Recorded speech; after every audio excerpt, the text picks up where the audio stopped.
Welcome back to the We Are CC podcast. Thank you everyone for joining us for episode 13. I'm Tom Crown, back from Bitcoin 2022, where I gifted laser eyes to Michael Saylor. That's right, the man who completed his taxes literally 7 minutes ago. Let's all pray for him, Mr. Poppy. I had a Bitcoin joke about Mr. collecting Bitcoins, but he told me to mind my own business. Mr. The man who lost 100 pounds in the last month with this one simple trick. Doctors hate him. Dr. Oz. And our guest participant today, our very first guest, let's all give a warm welcome to Mr. Bair, a longtime investor, former podcaster, and coming to us as a privacy expert and member of the Secret Network team. Don't forget, guys, you can check out our previous episodes at weareccpodcast.buzzsprout.com, as well as Apple Podcasts, Google Podcasts, and pretty much anywhere else you can find us. So this week, we're going to follow up on some crypto trends, talk about privacy, and some of the recent headlines. Big Poppy, do you want to kick us off? Yes, sir. And just a reminder, because I did this last week, don't forget to unmute on Reddit and unmute on Discord, guys. So, the last half of that intro for Oz was actually the man who lost 100 pounds in the past month. His simple trick was buying Bitcoin. Ooh, come on, that was a good one. Oh, yeah. I missed that. That's actually clever. Well done. Okay. Did you not get the joke? That was a wonderful one. I loved it. You lost 100 pounds, mate. So the first thing we always lead off with is just talking about Bitcoin and what's happened over the past week. And, I feel like if I looked at the chart at this time last week, it was probably doing the same thing. Would that be accurate? I think it moved a little. I think we were in a similar range, actually. Yeah, you're right. Yeah, I looked, something I thought was interesting, I don't know how relevant it is, but looking at the past 18 months for Bitcoin, it has spent nearly 50% of its time, almost half, between 35K and 45K. I don't know that really means anything one way or another, but I thought it was interesting. And if you look at that, there was a little bit of a bias to the top side over that due to the bull market. The price action has been a little bit indecisive, a little bit sometimes stressful, bearish, and just kind of like an epic crab, as we would say. But a lot of supply has been moving off, like 3 to 4%, I think, of all the supply on exchanges has effectively been purchased and moved off the exchange since March. I think we're close to all-time lows, if not at all-time lows for exchange supply right now. And I mean, that's definitely something to watch. It doesn't seem to be impacting price too much, but it's pretty wild to think that we're kind of chilling sideways with the lowest amount of potential selling pressure. I think minor inflows have really trickled off too in the last few months. It's a very bullish environment despite price not reflecting it at the moment. So what you're saying is it's a good setup, right? We're getting set up for some sort of move. That it is. Well, he's saying you need to just 100x, no stop, just go. No. You know what was a really wild metric that we found the other day in the technical analysis channel was the inflow. So normally when we talk about Bitcoin inflow, that's generally speaking how much Bitcoin is being moved to an exchange, and usually it's associated with one of two things: selling pressure, or they're using it for derivatives, like for margin to do leverage trading. But usually selling pressure, right, equates to inflows. People panic. They see the price go down. They move their Bitcoin to an exchange and they sell it. The inflows in recent days were at the lowest levels since, and I'm going to put this out to you guys. So go ahead and guess. Who thinks they know how the last time we've been at levels this low? I know. That's because you never leave the TA channel. All right, someone else can answer it. I don't want to spoil the game. Oh, spoil it. You're going to spoil it. Yeah, it was 20. So I'll just 2020. No, 2015. 2015. That's what I meant. But think about that. That's wild. Close. That's 7 years ago. Bitcoin was in the whole crypto market was an entirely different place back then. Also, the supply back then was a lot less.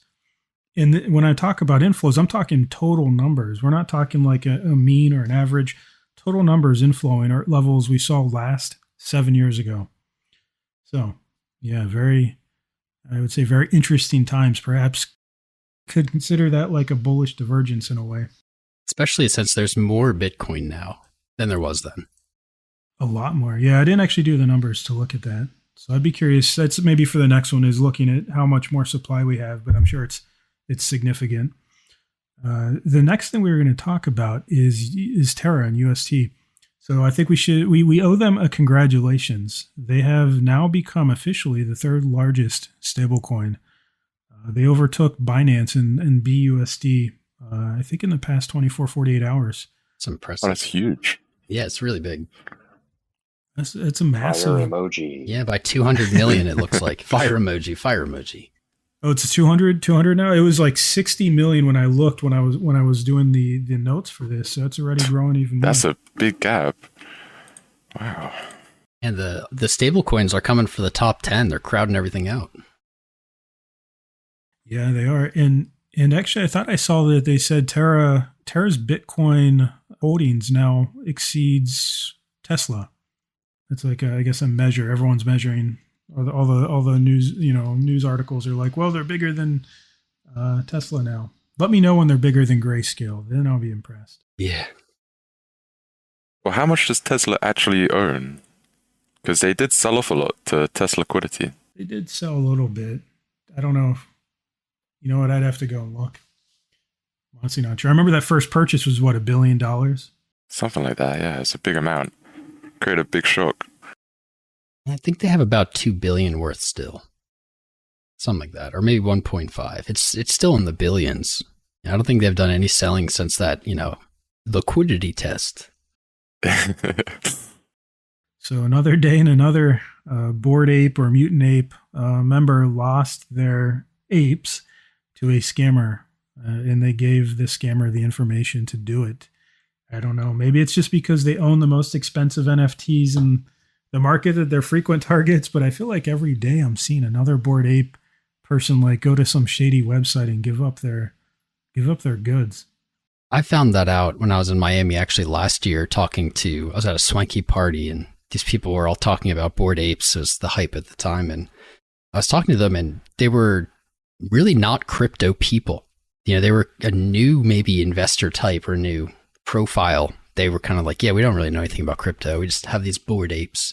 And so maybe they're easy targets in comparison. You go to somebody with 1 million Bitcoin or something, that person is a hardened investor in this space. They've seen the scams or aware of the do's and don'ts. And maybe they're just kind of easier targets, these Bored Ape owners, simply because I don't think they've been in the space as long on average. And I think that's just the sign of, again, to kind of harp on the earliness, but I think that shows just how early we are, right? From a market participant perspective, but also from a user experience / tech perspective, that this can continue to happen. So there still needs to be a lot of education and really just more adoption for folks to realize you don't give up your 2FA pin ever, no matter what, right? If you got your, Not even if there's a fire. not even especially if there's a fire. Yeah. Well, and that's what, yeah. So the security best practice that we wanted to remind everyone of, this is something I wasn't aware of. I do have an iPad, so this is something I'm going to turn off, but apparently on Apple, on iOS, MetaMask may default to backing up your keys to the cloud. And we know from other scandals with Apple's iCloud that this is perhaps not the most secure place to keep things. So if the hacker in this case they just called the guy, pretended to be Apple support and said, hey, I need your two-factor authentication. And he gave it up and boom, apes are gone. And I don't know, maybe up to like $500,000 in ape coin. Ooh, Yeah, that hurts. tough day for that guy. So please check that setting, guys, ladies. I think that you really don't want to be in that position. So, part of the reason we brought our friend Tor on was because we wanted to talk about privacy. And privacy this is something we've touched on a few times in the past. It is really at the heart of one of the foundational elements of cryptocurrency is the privacy aspect, the fungibility aspect, and how that all kind of correlates. And, Mr. Tor, if I could, before we dive into that, maybe you should if you could maybe just give us like a 5-second kind of intro, who you are, what your expertise is in the space, but also if I'm a listener, why should I care about privacy in crypto or fungibility? What I hear very often is, hey, I'm not a drug dealer, I'm not a criminal. What's the big deal? What am I trying to hide? Oh yeah, GM everyone. By the way, so yeah, Tor. It's a weird name for somebody who's now working in the privacy space. I swear it's real, but some things are kind of like preordained. Like your last name is Baker, and then you suddenly actually not to love making cakes. So in the same sort of way, I got dragged into the privacy space by virtue of birthright, I guess. But I started working on the Secret ecosystem basically in 2017. Secret started as the product, many years ago, of a bunch of research that was being done while I was a grad student at MIT. There was a project there that started called Enigma. And we were studying for years after that how to bring these kind of privacy technologies to market, thinking that this was the missing piece, right? If you've ever interacted with a blockchain, and most people here have, you probably know it's not private at all. Everything you do, somebody's going to go on Etherscan later or whatever Block Explorer, dig up absolutely everything that you have ever done with that account. And maybe it's pseudonymous because it's not linked with a real world identity, but there was a perfect record of everything that has ever happened with that account on the blockchain. And the more and more we go into a world where blockchains are representing actions of consequence, anything that would represent a real world asset, or now with NFTs where they represent culturally scarce assets that can be very easily tied back to our real world identities, we have to care more and more about those issues. It's one thing if it's a bunch of funny money. It's another thing when it's a $500,000 asset that just sits around. It can look like a cartoon, but it's a real financial asset that has value to other people. You can't just not have privacy for those sorts of things because it's a massive, as we're seeing, security risk. So that's one reason you should care about privacy in crypto. But there is this link, since you raised the word fungibility, there's this link between privacy and fungibility, very strong link, because when you have a perfect record of the history of every on-chain asset, it is really no longer fungible with every other version of that asset. One Bitcoin is not the same as another Bitcoin. If it was freshly mined, or if it came through a mixer, or if it was the result of some dark web transaction, that history is public. So privacy is actually what allows for fungibility, and fungibility is critical for something to be sound money in the long term, which is why you're even seeing central banks say we need to be considering privacy when we're designing a central bank digital currency. That's a good development, but I do think that not enough people really understand why they should care about privacy at all, even if they're not doing anything wrong. I mean, it has nothing to do with whether you're a criminal or not, and everything to do with fungibility, human rights, empowerment, consent, all those things. We should all care about those. So maybe one example, and I was just reading about it, we'll actually get into this a little bit later, but is it true that some Bitcoin and maybe some other tokens, coins out there like Ethereum, exchanges will blacklist those wallets that have those from transacting because they're associated with something nefarious like a big hack? Well, Tornado Cash just launched a whole new front end that blocks out any sanctioned addresses. So everybody cares about it, not just sexes, not just dexes, but basically any blockchain application is getting confronted with these issues. And these are becoming regulatory issues for everyone. That's just going to be the nature of things. If they're going to get used more, regulators are going to come after them harder, and we just kind of have to expect that. But yeah, that's not just specific to centralized exchanges. You're going to see that everywhere. So it's interesting. You bring up Tornado Cash. As everyone, well, maybe not everyone knows, right? Tornado Cash is this service that you can go to and basically mix your coins in and somewhat come out on the other end a little bit more anonymous. It's a frequent resource for hackers to go to try to help move their funds around without being tracked. But you're saying that they stood up because, as far as I understood, that is a decentralized service, right? I thought that would be the last place you would see them kind of monitoring or looking for like sanctioned wallets. Yeah, the Tornado Cash change is a front end change. They clarified that this isn't something that they have any power to do at the smart contract level, but at least on the front end, they're like, we're going to have this additional. I think Chainalysis built the tool that'll help them at least make it look like they're making a good faith effort to prevent sanctioned accounts from utilizing the service.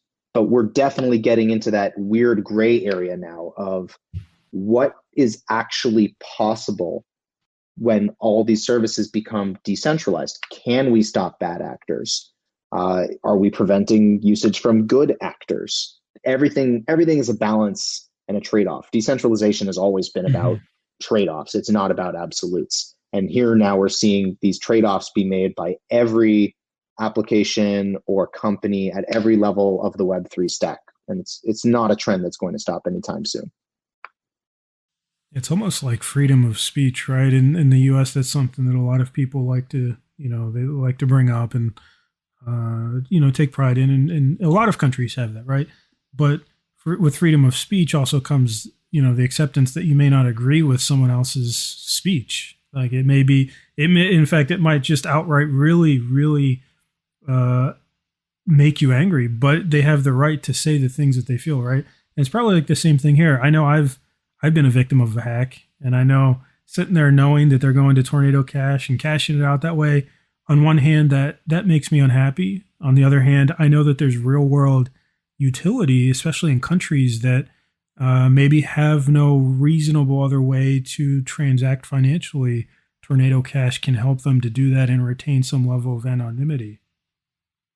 Yeah, it's all trade-offs. I would say that we should get our answers from the blockchain or from the experts as opposed to, from the media, because there were plenty of media headlines about how crypto was going to help Russia evade sanctions or whatever. And it was just such a ridiculous prediction because it was so obviously not going to happen, especially with the public nature of blockchains. And even like government representatives in the US were forced to kind of come out and say publicly, no, we have not seen any use of crypto to evade sanctions. But we have seen, as Coin Center and other organizations have pointed out, we have seen cryptocurrency being used so that everyday people can avoid catastrophe. People in Ukraine, or even like Russian citizens who are feeling the pain of sanctions, like this is not necessarily their decision to invade another country. We need to see cryptocurrency as a very empowering technology. The reason we should care about privacy still in all of that, right, is that you don't really empower people if you're forcing them into a surveillance system. And it is still possible that if we get global adoption of cryptocurrency, that we really just create a better global financial surveillance system that then gets co-opted into much more oppressive structures. So it's good that we're talking about these things now. They're just very far from solved problems, and protecting the right to privacy or the perception of the value of privacy to individual end users at this stage is critical. You can't lose every early battle and then expect to win the war. I like that. I like that phrase. So here's another pop quiz for you guys. What has been one of the, I'll say, standout crypto, I guess we say crypto market, crypto tech in terms of price action over the past month? Privacy coins have been doing pretty well. Yes. In Monero fact, hit a new kind of local high today. I think like 170 or 270 something. Zcash was having a pretty good start of the month. Was it Zcash that had that like big rally a week or two ago? Yeah. Mm-hmm. Huge rally. I think maybe it was Oz or someone was bragging about the trades they got on that. So it's funny as somebody who's been following, not just the privacy coin space, but the global crypto space for quite some time. I started my career as a derivatives trader, but that was over a decade ago. I've been building full time for the last half decade. So seeing the narratives come and go around privacy coins, the issue seems to me like people love to slam all of cryptocurrencies into these very narrow sectors or buckets. They're like, privacy coins are doing well. Let's dig into the privacy coins. Let's look into, and everybody knows like Monero, Zcash.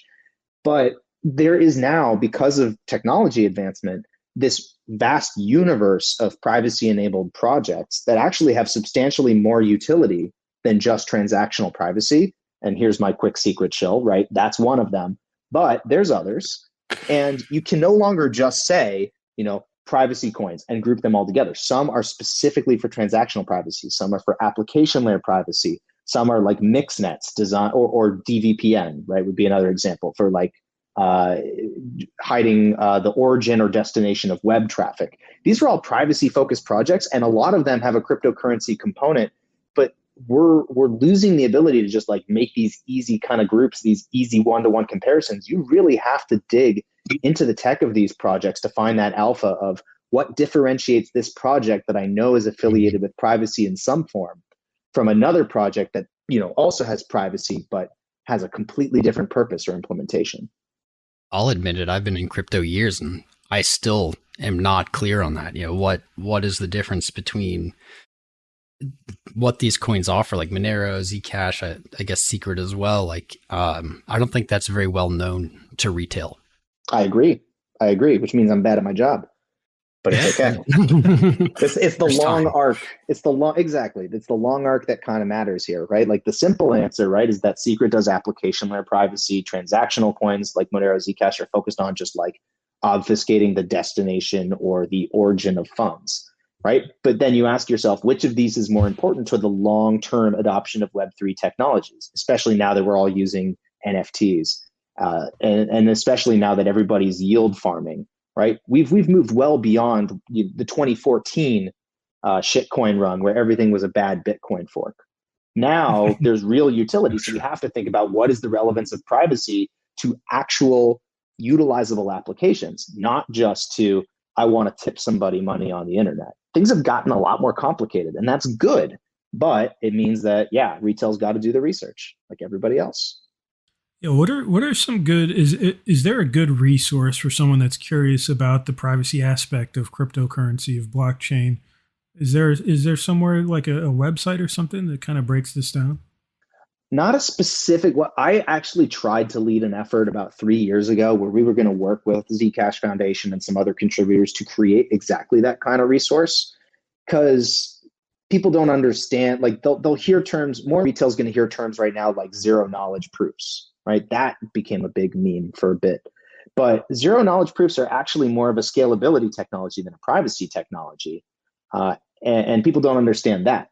There's a bunch of great resources if you just Google around or search out some podcasts about what's the difference between all of these actual tech level things, like what's the difference between zero knowledge proofs or multi-party computation or fully homomorphic encryption or trusted hardware. Like I'm not going to drop a bunch of babble on you guys. I'm just saying, like, if you can like latch onto some of these terms and dive deep about at least what differentiates all these different implementations, that'll be a good start. I don't think that's necessarily going to be something you need to do to start appreciating the value of privacy more generally. So I would just say, if you don't own any privacy coins or any privacy focused projects, you don't own their coins, get one, learn about it, become an expert at least in that area, and then start to figure out, why is this different from this other project? You might find yourself diversifying into all of them just because you believe in privacy as an ethos. I don't think that's a bad outcome. I think that's an amazing outcome. I took that path, the lazy one of, I'll just get a little bit of all these and whatever happens, happens, because privacy is important. And I think that's something that's kind of lacking in the newer generations of investing in crypto. Is privacy in essence is really what this whole space it wasn't, but it was founded on. Satoshi talked about privacy, even though acknowledging Bitcoin was pseudo anonymous. Like there's talks of him saying the importance of privacy and kind of the future of crypto. Yeah, she said that all the time. And then this is a chance for me to talk about one of my favorite projects that I feel like it doesn't get enough love. Also, this isn't a signal to go buy it, but Litecoin, not financial advice, but I remember last year when Litecoin started talking about the Mimblewimble upgrade, and I was so hyped about that. I'd love to hear his thoughts on this too. Sorry. Yeah, so go ahead, but I have a lot of thoughts on this for a reason that I'll explain in a second. Do it. I love Litecoin. I want to know what the differences are here in Mimblewimble. Is that surface layer privacy? Is it real privacy? I don't know. The reason I know so much about it is because Charlie Lee came on my podcast to talk about it. So I was introduced briefly here as a former podcaster. I would love to still be a current podcaster, but my current obligations are too great and too broad. But I used to have a podcast called Sharing Secrets. And before that, Decentralize This. We brought on everybody, right? Even like before it was cool. But Charlie definitely long after it was cool. And Charlie came on and he talked about exactly that, what they were doing to bring Mimblewimble into Litecoin. And it was him who I think made the point clearest and most strongly about the link between privacy and fungibility. So if anybody wants to go and like Google Tor Bair, Charlie Lee, Litecoin, and you'll get that old episode. He goes at length actually about this link and why it was so critical. I thought he did a wonderful job explaining it. There's been other implementations like Grin, which was kind of VC dominated and imploded.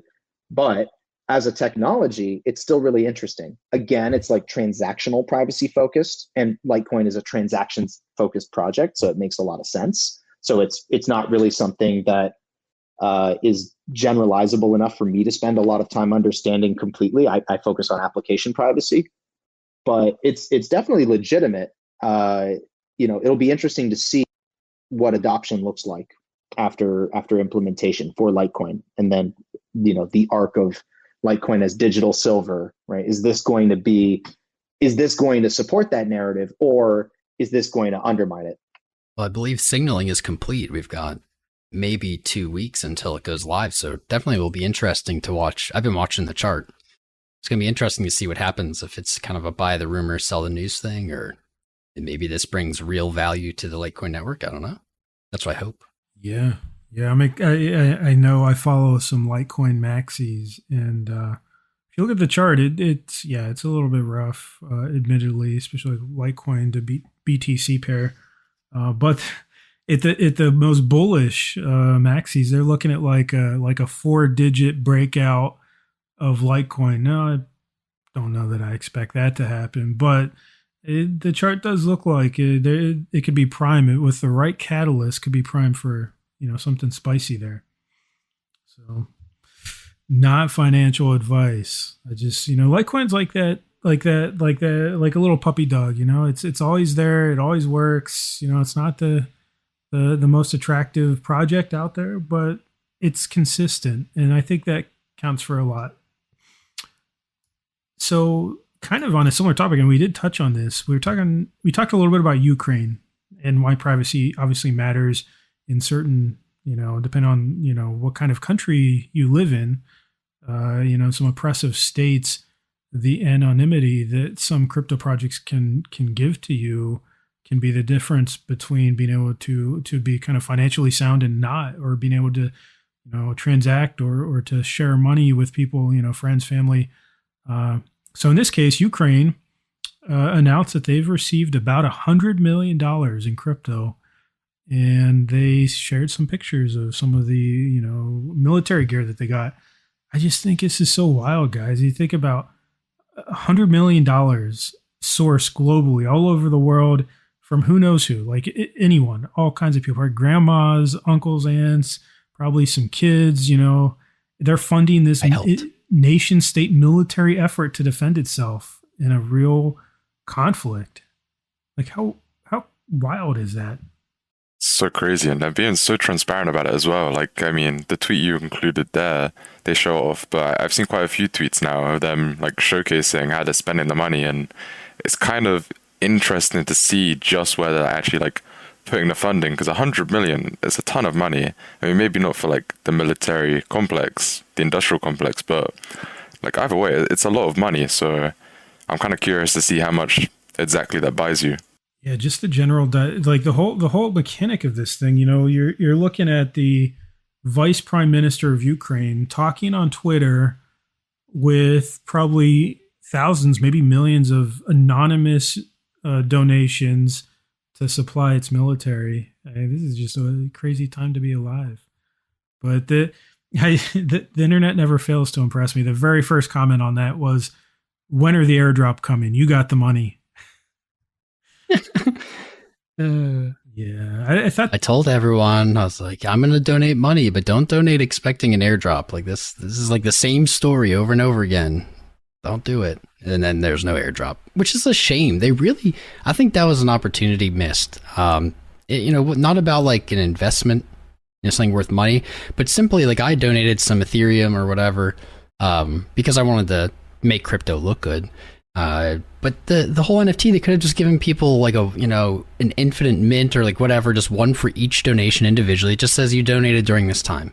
And, not about speculation, but that would have been a great use for it. That would have been maybe like the first real use I've ever seen of an NFT is like you participated in this event and here's your proof. It doesn't even have to be transferable. And just what you're talking about actually is a POAP, which you know what? I don't even know what POAP means. If you guys do, please, what is a POAP? Proof of attendance protocol. Yeah.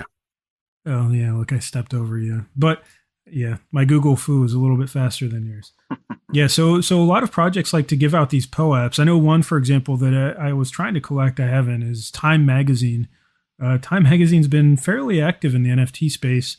Like I think the NFT I got from them last year, it was like an NFT artwork of Frida Kahlo, and it gave me like a year's subscription basically to their magazine, if I remember right, which I thought was cool. But also if you attend one of their events, I think Bananos, we've talked about Bananos before, my favorite meme coin.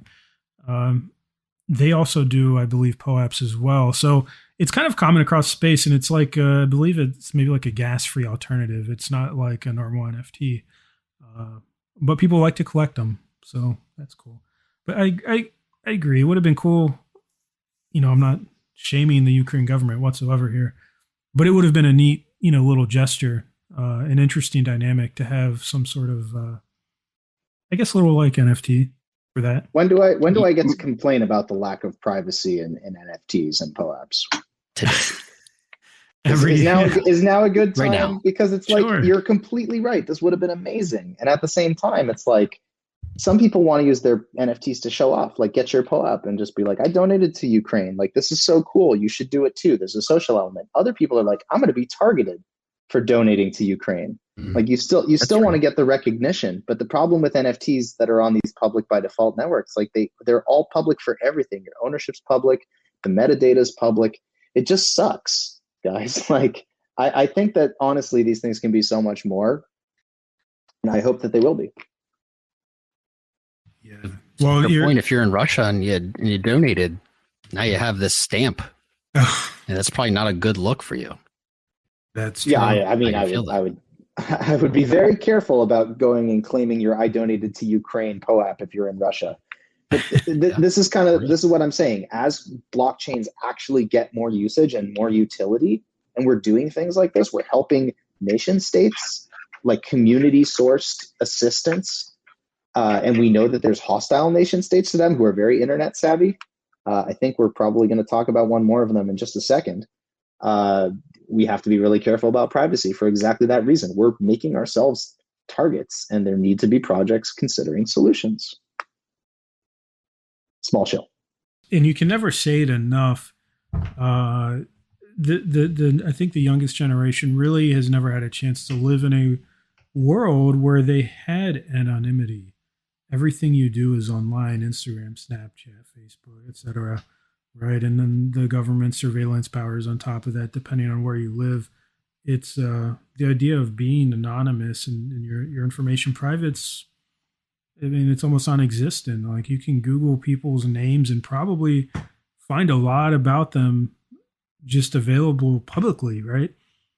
Yeah, but the problem, of course, is that right now you can't do it for their Google search histories, and a POAP is the equivalent of your internet cookies. So this would be like if anybody could Google your cookies.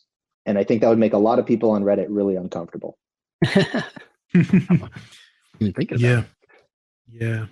You see some of my Google searches. Is now a good time to buy Bitcoin? Every Tuesday. Why did I buy Bitcoin? No, I have a lot of regrets in the crypto space. Bitcoin is never one of them, but of course. Now as I sit here, and I'm sure some others, this is a good time to pause and remind everyone in the US that today's tax day. I am sitting here surrounded by all of my tax forms and then filled with all of the regrets of my way way too frequent aping of trades last year. I was having too much fun during that bull cycle. Yeah. Now I pay for it. Remember to tax loss harvest. Yeah. Not financial advice.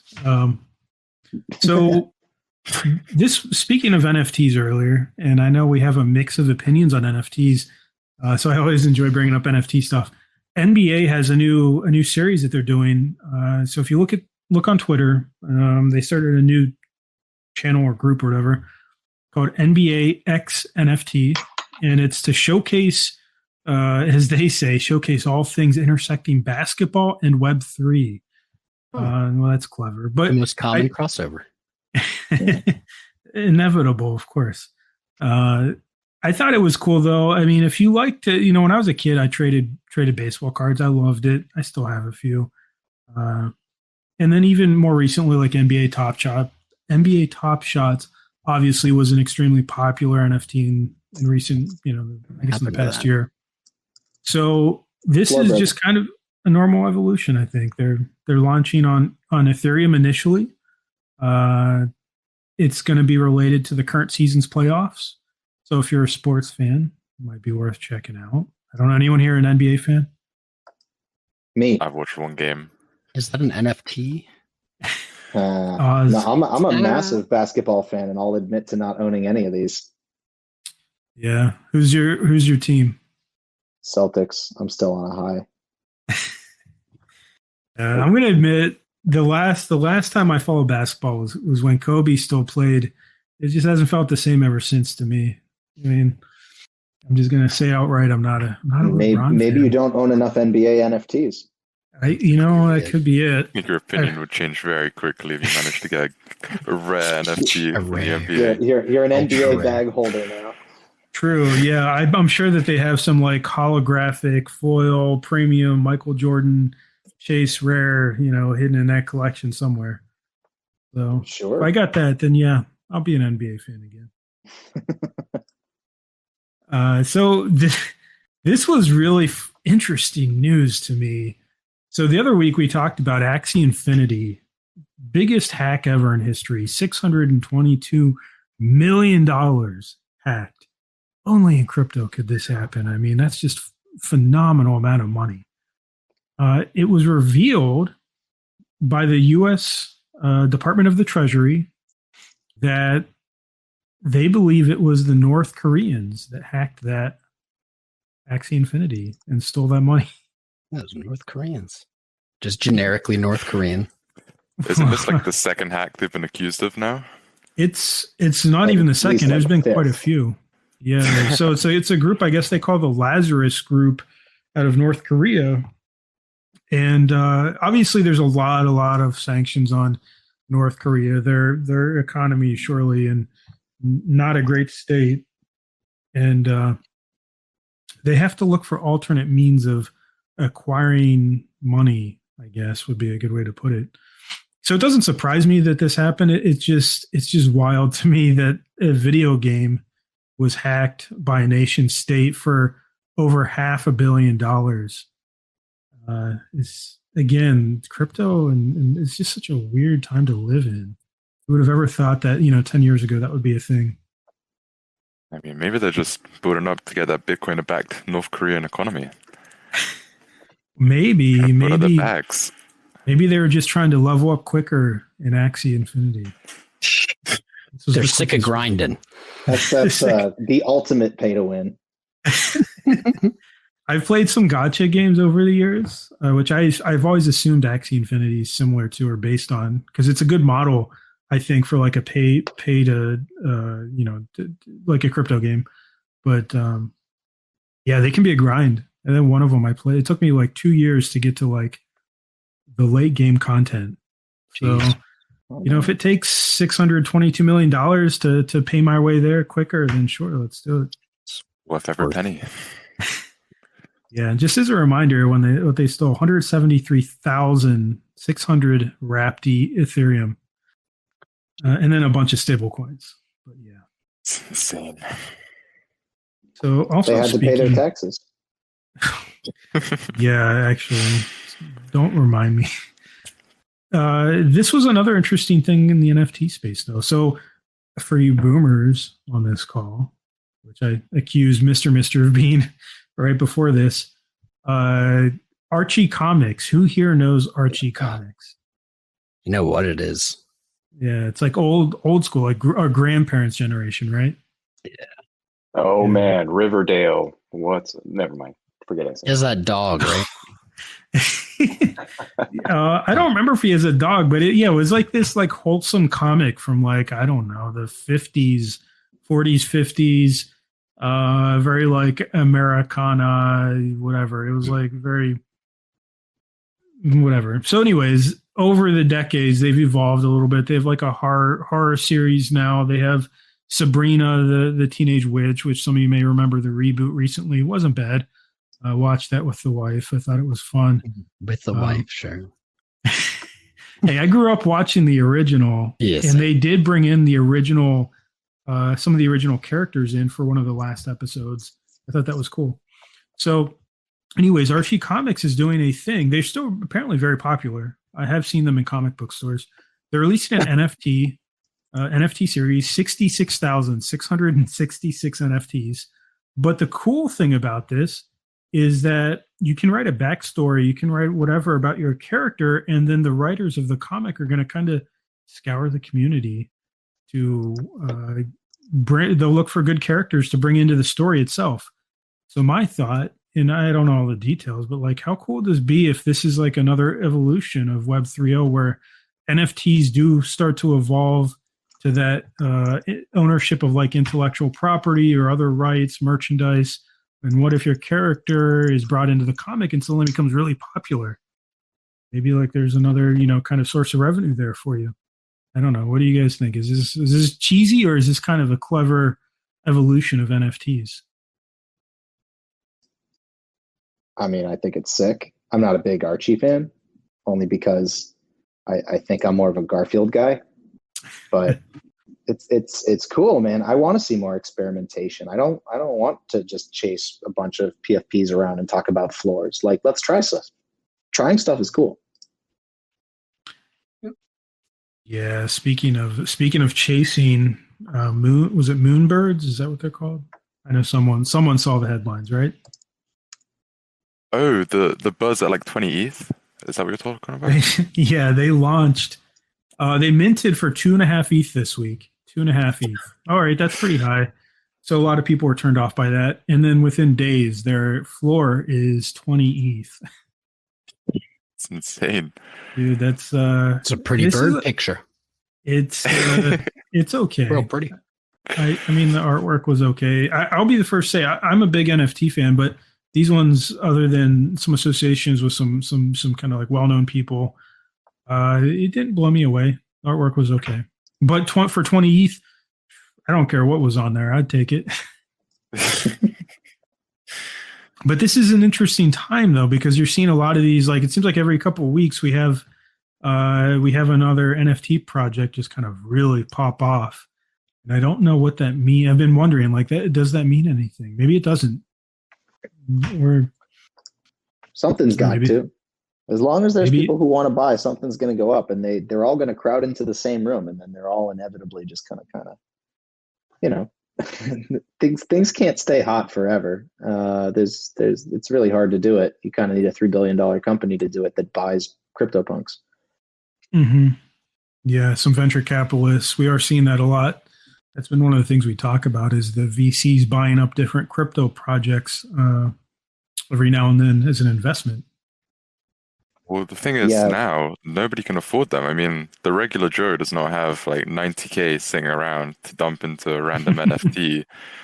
So the only people that can really facilitate this kind of market and keep it alive, at least at its current pace, is venture capitalists and people leveraged to the tits. All right.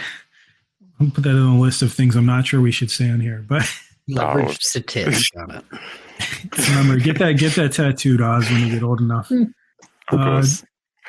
Yeah, no, I thought about I've thought about that. There's an element to NFTs where it's unhealthy when they get to a certain value. I mean, you look at things like Bored Apes. Would any of us want one? Probably, even if we're not into NFTs, right? I mean, it's obviously worth a lot of money, but can any of us afford it, or any of us willing to put up that kind of money for it? I mean, Nope. I don't have that kind of money sitting around, but Nope. it does cut off a large segment of the community when NFTs. So from 2.5 to 20 ETH in a matter of days, I mean, that's almost a 10x. That's wild. The utility to these things, as long as the utility is pricing other people out so you can flex on them, if that's the only utility, then they're all naturally going to get this way.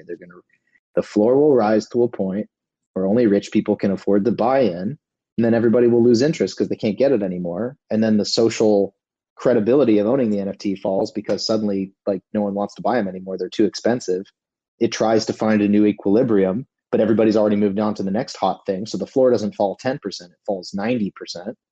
Like, this is the cycle you're going to see every single time until somebody decides to have these things have more utility than just a cool thing to flex on somebody. Like, it's got to be more community driven than that, or you can just assume no matter how hot you start, you're going to go down in flames. Yeah, it's interesting you bring up utility in NFTs. To me, that was a meme in 2021 that a lot of people, they would buy some artwork from an artist and be like, well, where's the utility? In 2022, it seems like there's a pretty consistent formula now. You launch the NFT project, you build up a lot of hype by, hinting at like an airdrop, a few weeks later, so that it kind of keeps that momentum up. Then you do the airdrop, and then build on it from there, right? It seems like everyone now these days has a random token they airdrop after the NFT mint. I guess that's the secret. That's the new sauce, right? Ape That's coin. the sauce. Now, don't get me wrong, some projects there is meaningful use for that kind of utility, but for PFP projects, the best use case I think I've seen, this is my opinion, was like for new cosmetics. Like if you want to get different outfits or something, that's kind of cool. I'm down with that. I like to dress up my characters in League of Legends. I'll pay for skins on there. Skins. I know Tom Crown. You know Chroma skins. I got you. I got quite a repertoire of skins that I can't do anything with. Bunch of champs I hate. Yeah, I really wish when I think about NFTs, that's the first thing I wish. I know some gamers are averse to it, but I'm like, if Riot Games would turn all those skins into NFTs that I could trade with other people, I would be so happy. One, I could get skins that are rare that they haven't released again. Two, I could dump all the stupid skins I've gotten as rewards that I never use. Like that's Riot could like single-handedly reignite an NFT bull run by entering. They are so massive, and there's so many players. Like it's like a whole niche of people that would join. Yeah, you know what? You're right. Riot Games, if you guys are listening, yes, please do this and send us a cut. At this point, certainly send them a cut. At this point, my concern. So I also worked at Riot Games very briefly. So I spent some time at their Santa Monica facility in 2016. Like I've been everywhere, man. I was at Snapchat. I was at Spotify for a bit. So I've seen a lot of like what it looks like to actually have hundreds of millions of users, right? Not like the Web3 version of that, where like 500 people show up to your drop. If Riot went tomorrow and started tweeting about how everything was going to be NFTized in League or wherever else, the amount of backlash that there would be at this stage, if you guys didn't see what happened to Ubisoft after their announcement with Tezos or anything else, like people are getting such public backlash just for using the term NFT. It is such a toxic word at this stage that we have to be really careful about applying pressure to Web 2 companies, because the one thing that they care about even more than their bottom line is that brand with their users. They're making a lot of money. They got a good thing going. You try to push them too hard to go down that road of, go appeal to this crypto native audience, right? To think that you might be able to squeeze some more dollars out of the same IP. They have to be really careful about like killing the golden goose. And so far, every Web 2 gaming company that's kind of seen this backlash it's a little bit like the earth is salted right now. We need to show some real homegrown Web3 gaming successes where there was a positive community experience. And then I think you'll see people like Riot jump on board. But I don't think we can reasonably expect them to be the leaders here if they think that they're just going to get raked over the coals on Twitter every time they even say the word. It would be dope as hell. Let's be realistic, though. Like gamers, and I'm talking about myself here, especially in League, we hate everything. You make something better, I'm mad. You make something worse, I'm mad. Like any change, I'm mad. So I think in the long run, it would have very little impact on their bottom line other than just this bad publicity right up front. But I don't reasonably expect them to do this for exactly what you said. They have a golden goose. They're raking in money. Why change the formula? Yeah, that's a good point. You look at stuff like GTA. I mean, what do they make billions a year on a game that's how many years old now? It's wild. It's wild. I mean, even Bitcoin investors would be jealous of that kind of, like, whales would be jealous of that kind of cash cow. And I don't think the incentive's quite there yet, because you're right. Gamers do complain about everything. I know. I'm also one of them. And it just feels inevitable to me, though. I mean, something like, you look at something like a video, and every video game has, right? Every video game has cosmetics at this point. If I could resell them, the closest you get to that is like Steam has that store where you can trade and deal things, but it's only in it's like all in house, right? You can't cash out to like your bank account. It all stays within the Steam ecosystem. So Steam, of course, and you know, they're happy to provide that service, and it's probably easy for the companies to agree because they, you know, they're I guess maybe they get a cut. I don't know. So as long as we don't call them NFTs, we're good. Just digital skin marketplace. Ooh, hadn't thought about it. What if? Yeah, I'm $1 million. Let's go.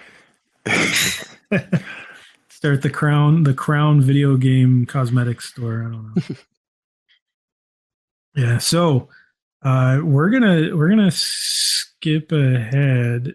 I'm gonna briefly note we did have a note in here.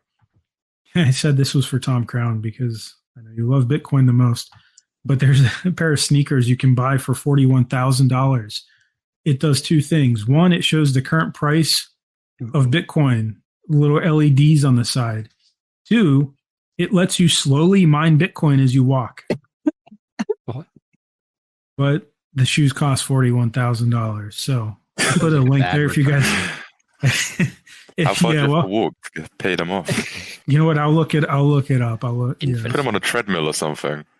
Oh man, I didn't think about it. Yeah, but what's the cost? How long would it take to mine one Bitcoin with your shoes? I think the answer is more time than exists like in the universe. You know what's funny is this reminds me of Pokemon Go. You guys remember that a few years back? That was like the hype.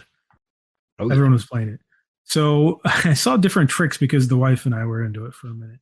There's different tricks where like some people will be like, well, let me tie a string to a fan and then spin my phone around to show that I'm walking in the game so I can unlock my, hatch my eggs and get more Pokemon. Another thing you could do is strap it to your pet. And then during the day, your pet just walks around. So what if you put the shoes on your dog? Your dog's walking around all day anyway. Is it actually like physically, are we talking about it's like physically generating like the energy, or is it just tied to some system where it's like, yeah, we see you've walked, so we're crediting you 2 Satoshis? I don't know. Probably the latter. I really doubt that you're mining. And if you are, the energy's so small. These are $41,000 shoes, man. You think that the tech would be in the shoes though? We don't chill here, but I did buy a pair of like $100 shoes from Adams that have a Bitcoin on them, and I'm pretty happy with that. I think that's my budget for Bitcoin shoes, about $100. Well, you're not going to make it without these 41K ones. No, not going to make it. So one last comment, and then we're going to go to some Reddit stuff, and then we're going to go to the Q&A. So Canada I love this headline. Canada is the first, this is the exact headline, Canada is the first G7 country to turn to quantum computing to simulate scenarios where cryptocurrency and fiat can coexist. One, that's kind of wild that they did that, but two, heck of a headline, very specific. And I guess basically what it came out to is that the adoption would be kind of slow because there was some upfront knowledge and costs associated with converting fiat to a digital asset, i.e., Bitcoin or something else.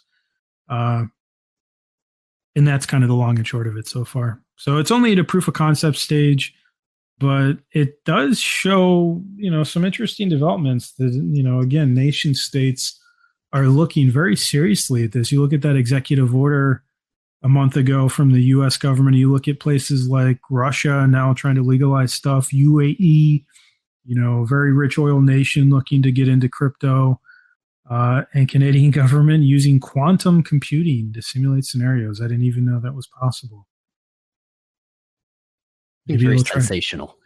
It is very sensational. Maybe that's why didn't they do it for really factor in. Yeah, I mean, why didn't they do this to figure out how Ukraine and Russia can coexist? Well, it feels like a better use of RAM. That would have been a noble cause, but the Bitcoin's pretty important. So that's fair. Yeah, they did talk about it. I'm not a computer guy. I did get a chance to tour a supercomputing facility, and it's a lot less interesting than you think. They're just really big racks with a lot of air conditioning, very loud. I don't know, not really much to see, but I did see them. But this one, its model can evaluate more than 1 octillion possible scenarios in 30 minutes. So, I guess they looked at a lot of things. Maybe at that point, maybe they traveled through time even a little bit. So to Reddit, from Skip143091, I see someone else didn't change their name when they joined Reddit. I made that mistake at some point too. I'm doing my taxes last minute, and I'm about to just say, F it. This crap is ridiculous. He didn't say crap. He used some other expletives. But first, I just want to tell the IRS, I know you guys are listening, he's joking. He's totally going to do his taxes. Two, I don't know. What do you, so I was going to say, I've used third-party services, and this is something I used last year too, and it made it so much easier. One I use, I'm not chilling these guys, but if you're sitting there and you're like, I haven't done it, I've only got a few hours to go, I got to get it done. Check it out. Like Coinly is the one I use. It was, I think it was like $150. I was able to pay with my Ethereum wallet. Super easy. And all I had to, the hard part is just setting up the API keys, which is a little bit of work, but they provide guides on how to do it. It takes 10 minutes.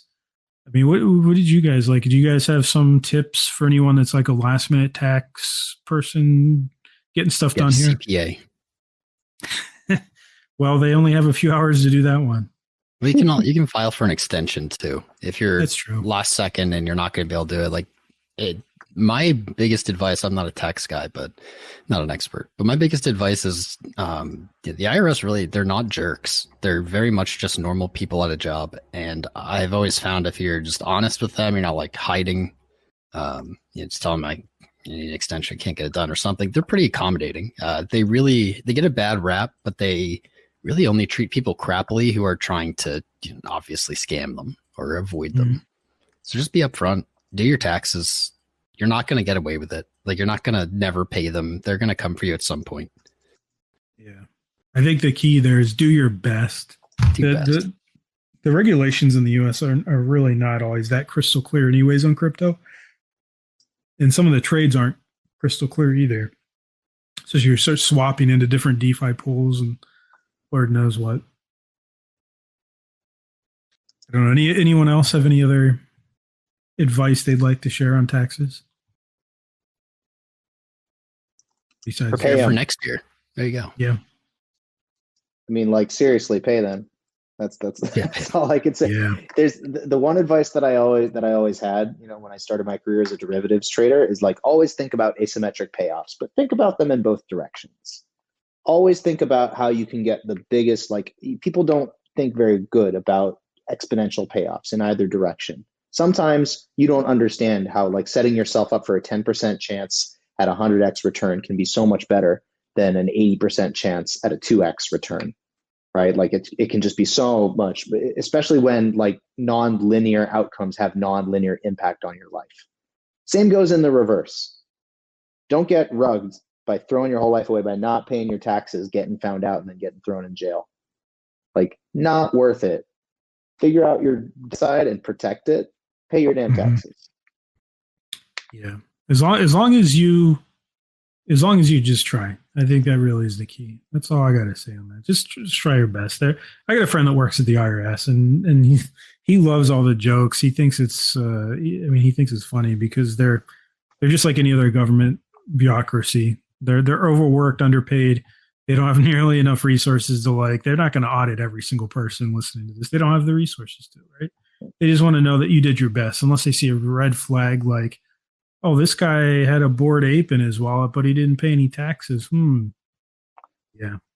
Well, if you bought it for cash, right? Like if you bought it with stables, that's not a taxable event. When you sell it, though, it definitely is. Remember that. Yeah. The other thing that you just made me think of, and I don't know why, you've got a friend at the IRS, so you should pass this along. If they really want to raise tax revenue, why doesn't the IRS just issue some NFTs? That would be interesting. And I'll pass it along.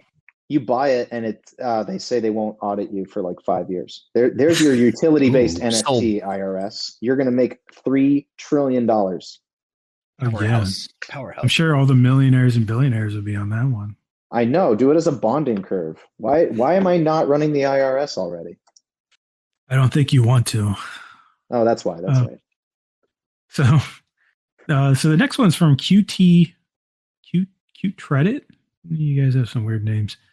If someone found a way to get rich, he'd never expose it and would just keep getting rich. I mean, that's obvious, right? You see these guys talking about, hey, my favorite one's like, hey, send me like $10,000 and within 5 days I can send you back 100,000. Are people really falling for that? If the guy can do that, why doesn't he just keep doing that? Why does he want your money? And Tom, I know Tom. Tom Crown. I mean, you're in the business of like kind of guiding people through the crypto markets. I mean, there's so many scams out there. I mean, do you think there? It's all the same. It doesn't. It's just like different terms, different wording, but it's all the same. It's people are desperate. They don't have they don't have options, and someone comes to them with something, and even though logically it sounds too good to be true, they're blinded by I want to call it greed, but I think it's more in the line of desperation where they just need they need something. They don't really think about it. Yeah, I guess I could respect that. That's true. There's a lot of people that come here full of hope, and it's not full of hope because they're greedy. It's full of hope because maybe they have a couple kids. Maybe they're struggling to get a better job. They got a lot of debt, and I've seen a couple of those. And they spend the check that they remember when they did all the stimulus. You had like single parents coming on and being like, "Hey, I'm really hoping to make something of this so I can give a better life to my kid." And you just worry. A lot of them ended up losing that money. It's life isn't always fair, and crypto is a risky proposition sometimes. I think you're right about that, Tom.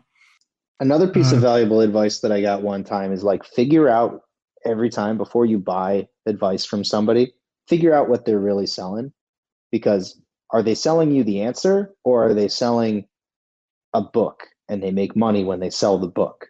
Crypto is all about aligned incentives, right? Like you show me the incentive and I'll show you the outcome. Well, if somebody's incentivized to sell you their super awesome get rich quick scheme and you pay them up front, the scheme doesn't need to work, and they are going to optimize for selling as many as possible. But if the economic relationship is such that like you're paying, let's say, like I also come from the poker world, right? So you pay someone to stake you and they get a percentage of your profits. Now interests are kind of aligned. You can be learning from them, but they only make money if you actually learn. I like that. You should be willing to pay a premium for that kind of relationship because now you know somebody really wants to teach you the way things work. If somebody's going to give you all their knowledge up front and then they dust their hands and walk away, you're going to get rugged. That's a good point. I have a friend, is a whale friend, and he's got a little group of folks that he pays just to trade for him. He has some things that he's focused on. He gives, kind of mentors them, and I thought that was kind of clever. I assume that they have a decent hit rate if he continues to make money and and employ them. But yeah, I mean, there's probably some good opportunities out there like that. There, like that. There, like that. There, like that. There, like that.